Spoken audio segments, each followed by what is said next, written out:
ವಾಲ್ಮೀಕಿ ಹಗರಣದಲ್ಲಿ ಹಣವನ್ನು ಲೂಟಿ ಹೊಡೆದಿರುವಂತಹ ರಾಜ್ಯ ಸರ್ಕಾರಕ್ಕೆ, ರೈತ ವಿರೋಧಿ ಜನ ವಿರೋಧಿ ಸರ್ಕಾರಕ್ಕೆ, ಬಡವರ ವಿರೋಧಿ ರೈತರ ವಿದ್ಯಾರ್ಥಿಗಳ ವಿರೋಧಿ ರಾಜ್ಯ ಸರ್ಕಾರಕ್ಕೆ ಏನೇ ಬರಲಿ ಜಾತ್ಯತೀತ ಜನತಾದಳದ ನ್ಯಾಯಯುತವಾದ ಬೇಡಿಕೆ ಹೋರಾಟಕ್ಕೆ, ಜಾತ್ಯತೀತ ಜನತಾದಳದ ನ್ಯಾಯಯುತವಾದ ಬೇಡಿಕೆ ಹೋರಾಟಕ್ಕೆ. ಬಂಧುಗಳೇ, ಇವತ್ತಿನ ದಿವಸ ನಮ್ಮ ಕಾಂಗ್ರೆಸ್ ಸರ್ಕಾರ ರಾಜ್ಯದಲ್ಲಿ ಬಂದಾಗಿ ನಡೆದು ಕೂಡ ಒಂದು ಹಗರಣಗಳ ಸರ್ಕಾರ ಆಗಿ ಇವತ್ತು ಮಾರ್ಪಾಡಾಗಿದೆ. ಯಾಕಂದ್ರೆ ವಾಲ್ಮೀಕಿ ಹಗರಣ ಆಯಿತು, SC ST ಹಗರಣವನ್ನು ಲೂಟಿ ಹೊಡೆದ್ರು. ಇವತ್ತು ಅನೇಕ ಹಗರಣಗಳನ್ನು ಲೂಟಿ ಹೊಡಿತಾ ಮೊನ್ನೆ ತಾನೇ ಬಡವರಿಗೆ, ನಿರ್ಗತಿಕರಿಗೆ, ಕಡು ಬಡವರಿಗೆ ಹಂಚಬೇಕಾಗಿರ್ತಕ್ಕಂಥ ವಸತಿ ಮನೆಗಳನ್ನ ಅವರು ಕೊಡೋದ್ರಲ್ಲಿ ಇವತ್ತು ಭ್ರಷ್ಟಾಚಾರ ಎಡಗಿದೆ ಅಂತ ಇವತ್ತು ಈಗಾಗಲೇ ಆಳಂದ ಶಾಸಕರು BR ಪಾಟೀಲ್ರು, ಇವತ್ತು ಅತ್ರಿ ಶಾಸಕರು ರಾಜು ಕಾಗಿ ಅವರು, ಅನೇಕ ಇವತ್ತು ಶಾಸಕರು ಕೂಡ ಇವತ್ತು ಭ್ರಷ್ಟಾಚಾರ ಇವತ್ತು ಖಚಿತಪಡಿಸಿದ್ದಾರೆ. ಇಂಥ ಬಡವರಿಗೆ ಹತ್ತಕ್ಕಂಥ ಮನೆಗಳನ್ನ ಲೂಟಿ ಮಾಡಿ ಸರ್ಕಾರ ನಡೆಸ್ತಕ್ಕಂಥ ಈ ಕಾಂಗ್ರೆಸ್ ಸರ್ಕಾರವನ್ನು ಕಿತ್ತೊಗೆಯಬೇಕು. ಸಂಬಂಧಪಟ್ಟ ಸಚಿವರನ್ನ ಈ ಸರ್ಕಾರದಿಂದ ಕೈ ಬಿಡಬೇಕು ಅಂತ ತಿಳ್ಕೊಂಡು ಒತ್ತಾಯಿಸಿ ಇವತ್ತು ರಾಜ್ಯಾದ್ಯಂತ ಇವತ್ತು ನಮ್ಮ ರಾಷ್ಟ್ರೀಯ ಅಧ್ಯಕ್ಷರಾಗಿರ್ತಕ್ಕಂಥ ದೇವೇಗೌಡರ ಆದೇಶದ ಮೇರೆಗೆ ನಮ್ಮ ರಾಜ್ಯದ ಜನತಾದಳದ ಅಧ್ಯಕ್ಷರಾಗಿರ್ತಕ್ಕಂಥ ಕುಮಾರಸ್ವಾಮಿ ಅವರ ಒಂದು ಆದೇಶದ ಮೇರೆಗೆ ಇಡೀ ಇವತ್ತು ಜಿಲ್ಲೆಯಾದ್ಯಂತ ರಾಜ್ಯದಂತ ಅನೇಕ ಸಂಬಂಧಪಟ್ಟಂತ ಸರ್ಕಾರಿ ಕಚೇರಿಗಳ ಮುಂದೆ ಹೋರಾಟವನ್ನು ಮಾಡ್ತಾ ಇದ್ದೇವೆ. ಮೊನ್ನೆ ಕೂಡ ಜಿಲ್ಲಾಧಿಕಾರಿಗಳ ಮುಂದೆ ನಮ್ಮ ಅಧ್ಯಕ್ಷರಾಗಿರ್ತಕ್ಕಂಥ ಬಸನಗೌಡರ ನೇತೃತ್ವದಲ್ಲಿ ಕೂಡ ಹೋರಾಟ ಮಾಡಿ ರಾಜ್ಯಪಾಲರ ಮೂಲಕ ಸರ್ಕಾರಕ್ಕೆ ಒತ್ತಾಯವನ್ನು ಮಾಡಿದ್ದೇವೆ.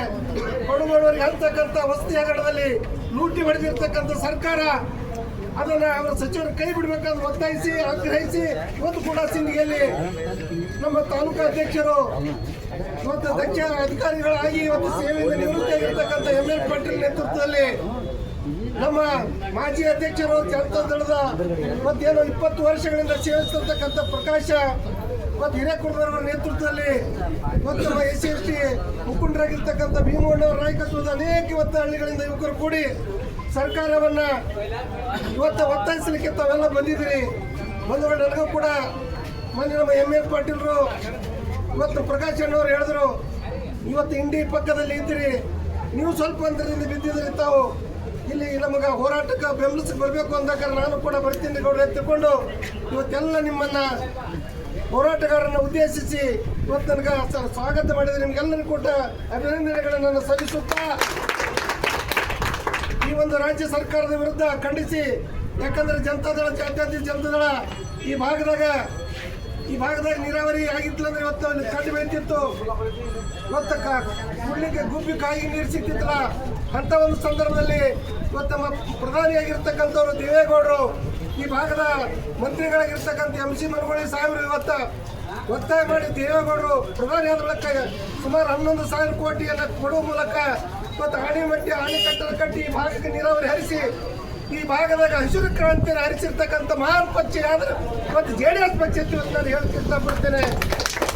ಅಂತ ಪಕ್ಷದ ನೆಲದಲ್ಲಿ ಇಂಥವೆಲ್ಲ ಪಕ್ಷವನ್ನು ಕಟ್ಟುವ ಮೂಲಕ ಬರುವಂಥ ದಿನಮಾನಗಳಲ್ಲಿ ಈ ಸರ್ಕಾರದ ವಿರುದ್ಧ ಹೋರಾಟ ಮಾಡುವ ಮೂಲಕ ಬಡವರ ಪರವಾಗಿ, ರೈತರ ಪರವಾಗಿ, ವಿದ್ಯಾರ್ಥಿಗಳ ಪರವಾಗಿ ಇವತ್ತು ದುಡಿತಕ್ಕಂಥ ಪಕ್ಷ ಯಾವುದಿದ್ರೆ ಇವತ್ತು ಜನತಾದಳ ಪಕ್ಷ.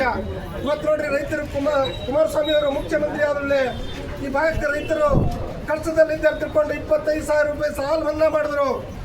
ಈ ಭಾಗದಾಗ ಕೆರೆ ಕಾಲುವೆಗೆ ನೀರು ಹರಿಸಿದ್ರು, ಜಲಧಾರೆ ಕಾರ್ಯಕ್ರಮಗಳನ್ನು ಮಾಡಿದ್ರು.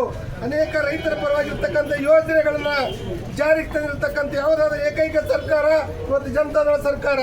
ಆ ಜನತಾದಳ ಸರ್ಕಾರವನ್ನ ಬರುವಂಥ ದಿನಗಳಲ್ಲಿ ತಾವೆಲ್ಲ ಏನು ಈ ಭಾಗದಲ್ಲಿ ಜನತಾದಳ ಸರ್ಕಾರ ಇವತ್ತು ಇನ್ನಷ್ಟು ಕಾರ್ಯಕರ್ತರು ಹೆಚ್ಚಿನ ಸಂಖ್ಯೆಯಲ್ಲಿ ಸಂಘಟನೆ ಮಾಡೋಣ. ಸದಾ ನಾನು ನಿಮ್ಮಲ್ಲಿ ಜೊತೆಯಲ್ಲಿ ಬರ್ತೇನೆ. ಈ ಭಾಗದಲ್ಲಿ ನಾಳೆ ಬರ್ತಕ್ಕಂಥ ಜಿಲ್ಲಾ ಪಂಚಾಯತಿ, ತಾಲೂಕು ಪಂಚಾಯತಿಯಲ್ಲಿ ಅನೇಕ ಇವತ್ತು ಹೋರಾಟಗಾರರಿದ್ದಾರೆ. ಈ ಭಾಗದಲ್ಲಿ ಪ್ರತಿಯೊಬ್ಬ 8-9 ಕ್ಷೇತ್ರಗಳಿದ್ದಿರಬಹುದು. ಆ ಭಾಗದಲ್ಲಿ ಇವತ್ತು ಅನೇಕ ದುಡಿದಿರ್ತಕ್ಕಂಥ ಪಕ್ಷಗಳಿಗೆ ಟಿಕೆಟ್ ಕೊಡೋ ಮೂಲಕ ನಮ್ಮ ML ಪಾಟೀಲರನ್ನ, ಪ್ರಕಾಶ್ ಅವರನ್ನ, ಭೀಮು ಅವರ ಅನೇಕ ಇವತ್ತು ಯಾರು ದುಡಿದಿರ್ತೀರಿ ಅವರಿಗೆ ಆಯ್ಕೆ ಆಗೋ ಮೂಲಕ ನಾವೆಲ್ಲ ಶ್ರಮ ವಹಿಸೋಣ. ಇನ್ನೊಂದು ನಾವೆಲ್ಲ ಸದಸ್ಯತ್ವ ಮಾಡುವ ಮೂಲಕ ಈ ಭಾಗಕ್ಕೆ ಜುಲೈ ಇವತ್ತು ಮುಂದಿನ ತಿಂಗಳಲ್ಲಿ ನಿಖಿಲ್ ಕುಮಾರಸ್ವಾಮಿ ಅವರು ನಮ್ಮ ಜಿಲ್ಲೆಗೆ ಆಗಮಿಸಲಿದ್ದಾರೆ. ಆ ಕಾರ್ಯಕ್ರಮ ತಾವು ಕೂಡ ಹೆಚ್ಚಿನ ಸಂಖ್ಯೆಯಲ್ಲಿ ಕಾರ್ಯಕ್ರಮವನ್ನು ಯಶಸ್ವಿಗೊಳಿಸುವ ಮೂಲಕ ನಾವು ಆ ಕಾರ್ಯಕ್ರಮ ಯಶಸ್ವಿಗೊಳಿಸೋಣ. ಅದಕ್ಕಾಗಿ